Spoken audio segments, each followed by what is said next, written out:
Hello my dudes, my name is Tiffany. Welcome back to my series, Internet Analysis, where I like to research and discuss things relevant to social issues and media. Today I want to discuss digital influencers, artificial influencers, Lil Miquela, if you're familiar. We'll get into it. This was actually written as a project for one of my media courses, but I thought I would knock out two birds with one stone and share what I've discovered with you guys. I am actually now just one final paper away from graduating with my bachelor's degree, finally. So you guys can expect a lot more uploads in the next year and forever after that. But before we jump into today's video, I've got to give a shout out to today's sponsor, Green Chef. During quarantine, I've been cooking most of my meals at home, other than the occasional takeout, but honestly, I've gotten very bored and uninspired. Sometimes I just want something new to mix things up, you know? Green Chef is a USDA certified organic meal kit company that offers plans for a variety of lifestyles, including paleo, keto, vegan, and vegetarian.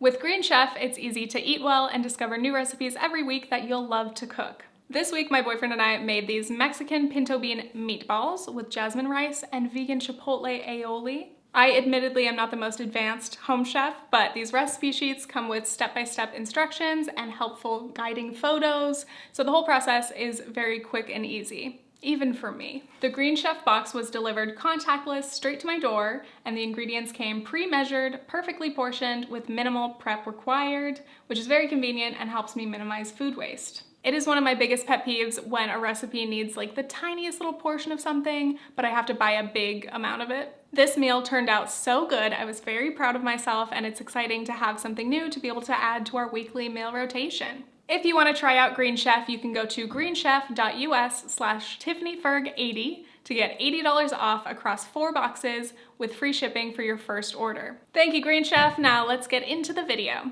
Daniel Boorstin wrote a book called The Image, which was published in 1962, and even though it was written way before the rise of the internet or social media, much of his arguments are still very relevant today. In one chapter, he writes about celebrities. The graphic revolution suddenly gave us, among other things, the means of fabricating well-knownness. We have filled our world with artificial fame. The celebrity is a person who is known for his well-knownness. His qualities, or rather his lack of qualities, illustrate our peculiar problems.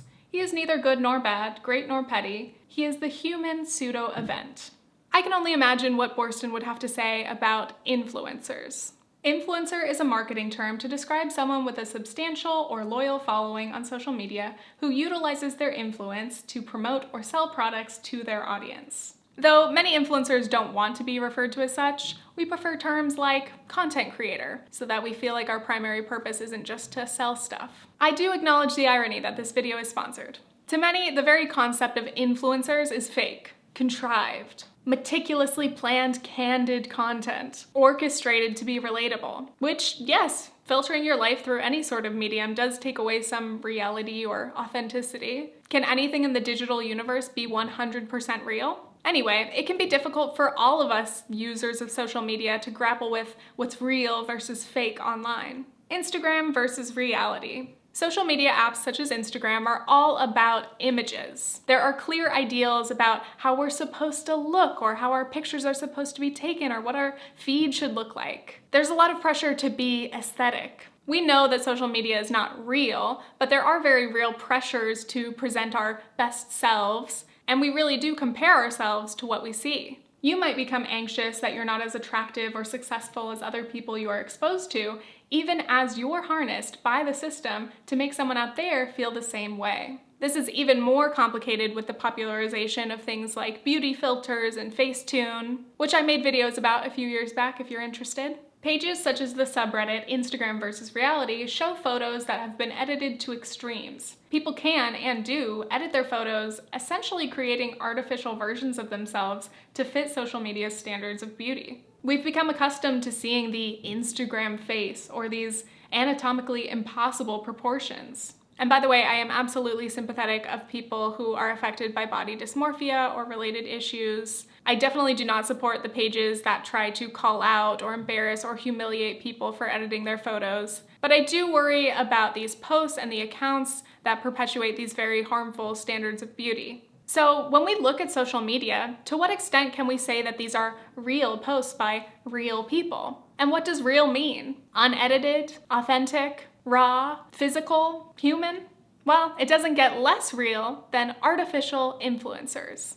Allow me to introduce you to Lil Miquela. She is a CGI influencer with nearly 3 million followers on Instagram. I would say she's the personification of a beauty filter, but she's not a person. She is a self-described change-seeking robot. To be clear, she's not a robot either, but okay. She is a digital humanoid fantasy, a promotional bot, an algorithm of desire. Devised to influence online and offline, real and fake at the same time, Lil Miquela is an embodiment of machine behaviorism and post-digital living. Lil Miquela is an Instagram model, YouTuber, musician. She has a whole digital squad of other virtual influencers, and she hangs out with real people. So my question is, what is appealing about these digital influencers? Human influencers are real people sharing their lives. People follow them for their personality or their art or their expertise. So why would anyone want to follow a robot whose whole brand image has been carefully constructed by a corporate team?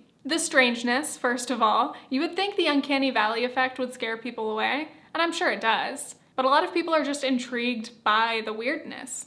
Looking at the comments, a lot of people are tagging their friends, saying, is this a robot? Is this a person? She looks like a sim. And maybe there's something to the idea that some of us just prefer digital representations of ourselves. That's why we love filters or creating digital avatars, playing The Sims. It's like Second Life. But also, of course, digital influencers are designed to be stylish and appealing. Lil Miquela's coolness reinforces youth pining for fame, money, slim body, and otherworldly beauty. And just like any other influencers, they want to sell you stuff. Lil Miquela has worked with major fashion brands like Prada and Calvin Klein. And wow, even a robot influencer controlled by a major media brand doesn't correctly disclose her advertisements. Come on, hashtag sponsored. Digital influencers are also designed to be relatable. Lil Miquela has captions like, not posting my Spotify Wrapped because it's all Blackpink, or that Thanksgiving is trash. And this is of course very disturbing when you actually think about the personification of brands. It's all over Twitter. Every company brand account speaks like a person in a very how do you do fellow kids meme kind of way. I will say though, Lil Miquela's are probably written by someone younger, so they don't seem that out of place, but still.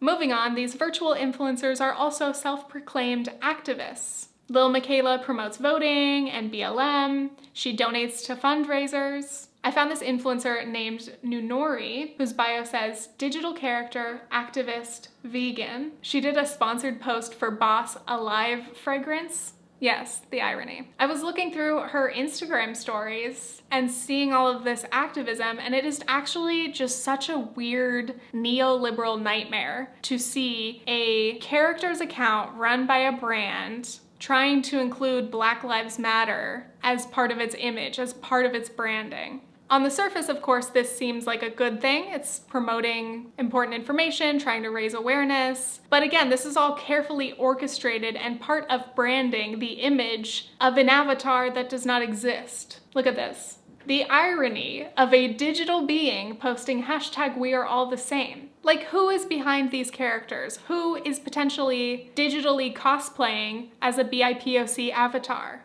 So many questions. Nunori also posted, please, we are all humans. Is this a joke? Or is this actually a very subversive satire about performative activism? Well, at least you could say that's potentially better than another digital influencer named Bermuda, who apparently was created as a pro-Trump robot supremacist. Hello, darkness, my old friend. This really is a nightmare.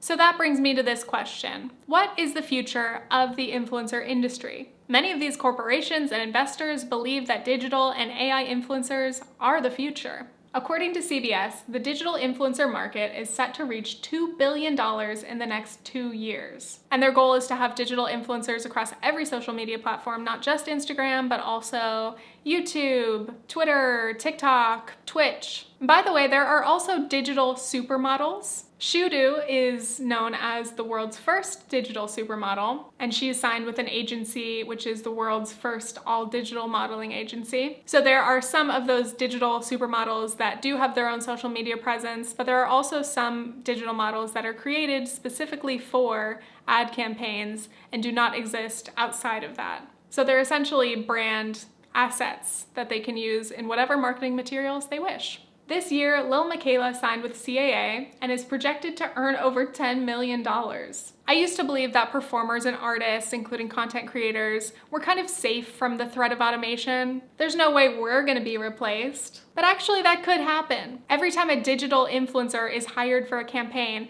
that is directly taking money away from real human creators, and especially those in marginalized communities that already might not have as many opportunities. Digital influencers and models are being used for diversity. These brands want to represent BIPOC, LGBTQ+, body positive people. They want to have an inclusive image. So why not just hire real people who actually embody those identities? Just an idea, just a thought. I'm getting heated. Lastly, I want to touch on AI influencers, and I want to make the distinction between digital influencers who are created by, run by real people, brand teams, versus influencers that actually rely on artificial intelligence. Human influencers must learn how to adapt to ever-changing algorithms, direct our content toward what's popular or what's most appealing to our audiences. And the human teams that run digital influencer accounts also have to do those same things. But wouldn't AI influencers be much more effective at studying, learning from, and responding to these algorithms? Therefore, they have a huge advantage over human creators and even over the digital influencers. Let me share my nightmare scenario. Assuming AI influencers only care about increasing engagement and profit, and obviously they don't have morals or a conscience because they're the epitome of a capitalist creation of the attention economy, are there any limits to what these AI influencers might do for attention? I mean, we already have this problem with creators who don't have much care or consideration for their content or the impact, the consequences of what they do. Imagine, for example, an AI influencer notes how popular right-wing content is. The AI influencer falls down the rabbit hole, and soon they're joining the likes of PragerU in creating right-wing propaganda. Why? Simply because it feeds engagement and growth, and that's the bottom line. And actually, something like this has already happened. Microsoft launched a chatbot named Tay in 2016 that was designed to tweet like a teen. It was taken offline about a day later after it began tweeting out racist and sexist remarks that its AI picked up from interacting on Twitter. In conclusion, I have raised just a few of the concerns that I have about these digital influencers and the impacts that they may have. And not just selfishly because they might take my job. And right now it might be obvious which influencers are digital. They might look like a sim, or maybe their bio says robot. But many digital influencers today, and certainly more in the future, will be able to seamlessly blend in with other real human creators. Legally and ethically, I think it's very important that these digital beings must disclose themselves as such, especially if they're selling anything. We also have to remember that young children are also encountering digital influencers like Lil Miquela. Of her millions of young followers, how many of them are fully conscious of her misrepresentation? Truth in Advertising, the industry watchdog, is calling for FTC reform. Consumers deserve to know whether a recommendation is coming from a corporate team or literal AI rather than a person. There's much more to say and explore about the potential impacts of these digital influencers or AI creators, but that is beyond the extent of this video essay. So that is my video. It's much shorter than my usual content because this project was limited to 10 minutes. I added some extra stuff for this YouTube version, but yeah, that's my project. I was really glad to be able to do at least one video project. This whole semester, I've been in all media and film courses. I've written too many papers, and it was nice to be in my element, at least for a minute. Like I said, I only have one more final left, and is my brain completely squish right now? Yes, but I will get through it, and then I'm gonna be done. Done with college. J'ai fini. Thank you guys so much for watching this. If you watched the whole thing, please leave a comment. We gotta feed the engagement. Hi, I'm an influencer. Please buy my products. But again, thank you Green Chef for sponsoring this video. Check out the link in the description if you wanna check it out. I fully realize all the irony of me, analyzing influencer culture and all of that as an influencer, but also I think it's important for us to be aware of our own industry. And again, as a media studies major, I should be engaging with this type of content critically. Anyway, I hope you guys enjoyed this. I'm gonna go now. If you would like, you can check out my vlog channel, which is where I post other sorts of more personal content. I also have a podcast called Previously Gifted. Both of these channels I will be a lot more active on in the next coming times. That is all. Okay, thanks, bye.